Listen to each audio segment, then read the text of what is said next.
Bonjour à tous, bienvenue dans cette édition de la mi-journée sur BB24. Tout de suite, le sommaire.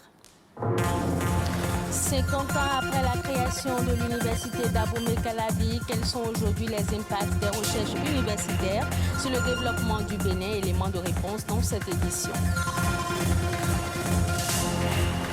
La lutte contre le chômage passe par la formation professionnelle, une formation qui offre des qualifications dans un domaine bien précis. Un spécialiste nous en dira un peu plus.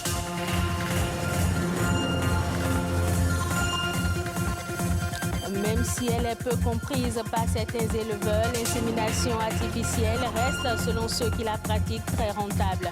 Le Cameroun a fait cette option pour inciter à l'entrepreneuriat au sein des maillons des chaînes de la valeur mobile.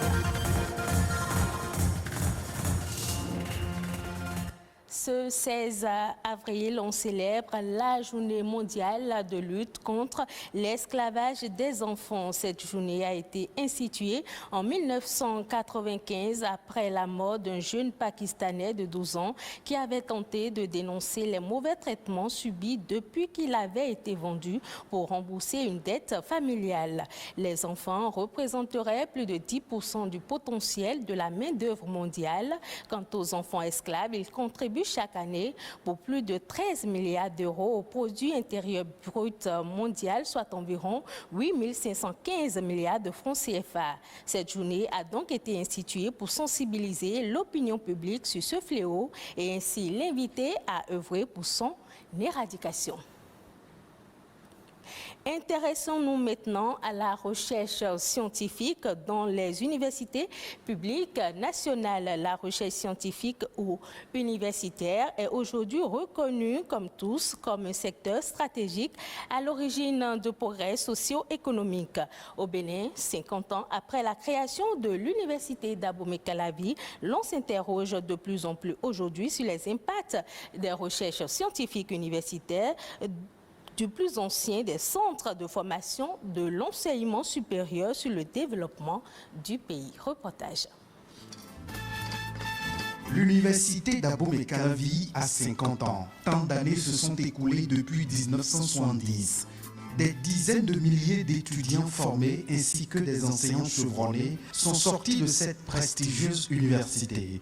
Un demi-siècle de formation, de recherche, mais aussi d'innovation au service du développement du Bénin. Vous avez beaucoup de départements qui ont été créés, de nouvelles facultés qui ont été créées, de nouvelles écoles professionnelles qui ont été créées. Et au même moment, il y a eu beaucoup de laboratoires qui ont accompagné ces écoles-là. Et au sein de ces laboratoires, beaucoup de choses se font en matière de recherche à l'université.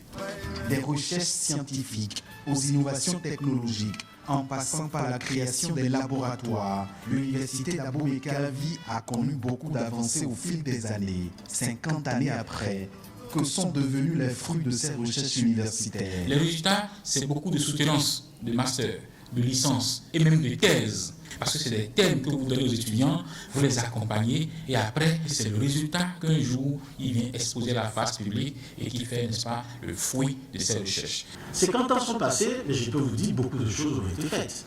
Par exemple, sur le plan agronomique. On a travaillé sur le baume de la noix de cajou, qui est un produit vraiment très très utile et essentiel et que nous exportons régulièrement chaque année pratiquement vers les pays asiatiques. Ça, c'est certains jeunes qui ont travaillé avec moi et sur le compost.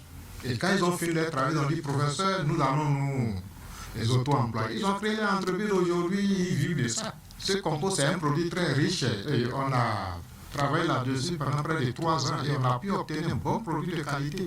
Quand vous arrivez dans le secteur santé, des gens ont eu des brevets dans le secteur qui sont appliqués, qui sont connus, ils se sont associés avec des grandes firmes et ont produit des médicaments que nous utilisons aujourd'hui. Outre le domaine de la santé, de l'agroalimentaire, des sciences humaines, de la chimie et du génie civil, la recherche s'est enrichie d'énormes progrès, mais manque de visibilité. Le passage de l'étape de la recherche terminée au produit utilisé a besoin de beaucoup de moyens et a besoin d'être organisé, comme on organise les filières. Normalement, il devait y avoir un véritable partenariat entre le secteur privé et l'université. Puisque nous ne sommes là que pour développer des idées, développer des innovations. Prendre de nouvelles réformes incitatives qui encouragent et valorisent les recherches universitaires est donc une nécessité. Mieux, en faisant l'option de doter nos universités publiques d'un cadre institutionnel pour assister et financer les projets de recherche pourrait bien être un gage de développement soutenu et durable. On reste dans le domaine de la formation professionnelle. Vous le savez certainement, se faire former vous permet d'acquérir des connaissances dans plusieurs domaines. Mais la formation professionnelle offre des qualifications dans un domaine bien précis, ce qui oblige les demandeurs d'emploi à être plus compétitifs sur le marché de l'emploi pour répondre aux exigences des recruteurs. La formation professionnelle est-elle donc une solution contre le chômage? Simplice Togbe nous donne ici quelques éléments de réponse. La formation générale, c'est qu'elle est générale et au bout du compte, vous n'êtes pas en mesure de dire voici ce que j'ai appris, voici ce que je peux faire. Mais la formation professionnelle, elle est spécifique. Voici ce que j'ai appris et ça me permet de faire ça, de faire ça, de faire ça. Parce que tout est question d'objectif professionnel. Qu'est-ce que vous voulez? Quel est votre objectif? Vous voulez aller où? Vous voulez faire quoi? C'est une question de motivation. Il y a des gens qui décident d'aller dans la recherche. Ils savent pourquoi, et c'est parce qu'ils en ont la passion, la motivation. Donc, la question c'est que lorsque vous faites une formation professionnelle, dans 99% des cas, vous avez un savoir-faire. Et c'est grâce au savoir-faire qu'on peut travailler pour son propre compte ou pour le compte d'autrui. Aujourd'hui, lorsque vous embrassez une formation professionnelle, la probabilité pour que vous ne chômiez pas, elle est très forte. Comparé à la formation d'ordre généraliste. Parce que le marché est comment? Lorsque tu cherches du travail, on va te poser une question. Qu'est-ce que tu veux faire? Et ce que tu veux faire, est-ce que tu sais le faire? Est-ce que tu en as les savoir-faire? Toute la question est là. Aujourd'hui, ce que vous avez appris, il faut être en mesure de bien le faire. Parce que vous n'êtes pas le seul sur le marché. Bien le faire, soit pour ton propre compte, alors tu es dans l'auto-emploi, l'emploi indépendant, ou pour le compte d'autrui, et c'est parce que tu sais bien le faire qu'il va te payer un salaire. On ouvre la page internationale de ce journal avec Eco Inter, une compilation qui porte la signature de Rodrigue Babagbeto.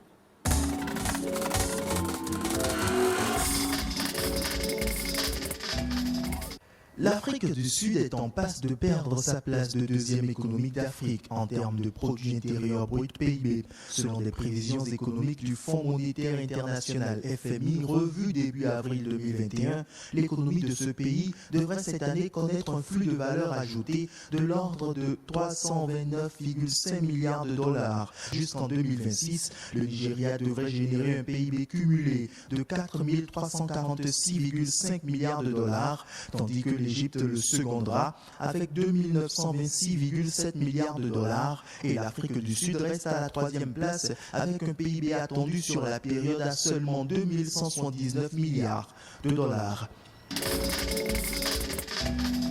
Fabriquer des vaccins contre la Covid-19 serait-il possible sur le continent africain?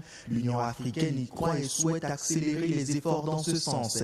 D'ici 2040, le CDC Afrique, entend des centres de contrôle et de prévention des maladies en Afrique, espère atteindre les 60% de vaccins fabriqués localement contre seulement 1% actuellement. L'Union africaine compte échanger avec les dirigeants et les experts africains sur la possibilité de fabriquer des vaccins sur le continent qui fait face à la pandémie de coronavirus. Cette conférence intervient dans un contexte marqué par la lenteur de la campagne de vaccination en Afrique contre une maladie qui a déjà touché au moins 4,3 millions de personnes sur le continent pour 115 765 décès.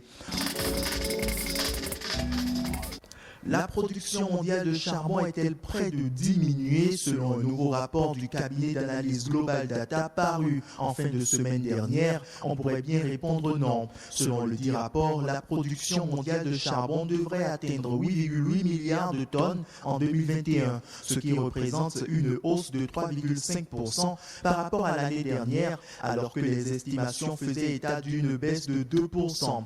En 2020, la production mondiale a en effet baissé de 2%, selon certaines prévisions en raison de la crise sanitaire. Avec la reprise économique mondiale, cela est bien parti pour changer. L'Inde devrait être le plus grand contributeur de cette croissance. Sa production devrait passer de 777,7 millions de tonnes en 2020 à 1,2 milliard de tonnes en 2025.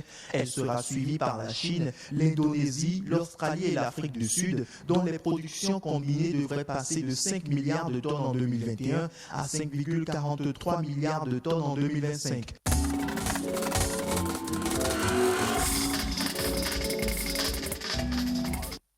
On reste à l'international, mais au Cameroun cette fois, pour parler de l'insémination des vaches. La première expérience a été faite en 2019 avec 168 vaches inséminées avec des semences de taureaux exotiques dits hautement productifs. 30 formateurs inséminateurs avaient été formés en vue de transmettre leurs connaissances à d'autres éleveurs dans leur zone d'exercice. Reportage. Le monde avance au rythme de la technologie, progrès qui concerne également l'agriculture et l'élevage. Ainsi, plus besoin de laisser faire la nature pour augmenter les cheptels. L'insémination artificielle bovine ayant pris le pas. Démonstration faite dans la ferme du docteur Mohamedou Bayero Fadil à Douala, un important bétail, source et fruit de l'insémination. On cherche des animaux performants de l'autre côté, donc soit de l'Europe ou de l'Amérique, pour venir, n'est-ce pas, introduire nos animaux ici. Donc, du coup, au village, on a des animaux métis avec des performances soit à viande, soit laitière. L'insémination des vaches permet une reproduction améliorée et bien suivie sur le plan vétérinaire et alimentaire. Une magie qui opère avec succès aux yeux des témoins. Je voudrais vraiment ici féliciter M. Fadil Bayero pour cette initiative. Tout le monde pense qu'il faut faire l'élevage de bovins où il pleut, il y a de la verdure. Mais voilà l'exemple qui montre. Moi, je suis très heureux. Vraiment, je suis impatient de voir les résultats d'ici peu pour pouvoir encourager d'autres personnes à faire de même ou bien étendre ce type d'initiative pour qu'on puisse, dans des espaces aussi réduits, faire l'élevage et avoir des résultats très, très impressionnants. En attendant les premiers résultats de cette insémination bovine dans 9 mois, le docteur Mohamedou Bayero Fadil se satisfait des retombées de la pisciculture, dont il fait également la promotion ici à Douala. Au Kenya, le segment d'exportation des avocats a reçu le quitus du directoire de l'horticulture pour la reprise de ses activités. Celle-ci avait été suspendue de manière temporaire en novembre dernier afin de limiter la recrudescence de la récolte précoce pratiquée par les producteurs afin de tirer profit de la hausse de la demande mondiale. Les autorités craignaient en effet que la réputation de qualité du fruit s'effrite auprès des importateurs et conduise à une baisse des prix à l'exportation. Avec cette approbation, les deux principales variétés, As et Fuerte, qui comptent pour 90% de la production, pourront désormais faire leur grand retour sur la scène européenne et conquérir les marchés de pays comme la France, le Royaume-Uni, l'Allemagne, qui sont les principaux consommateurs. Et c'est la fin de ce journal. Merci de l'avoir suivi. Prochain rendez-vous de l'information, 19h45.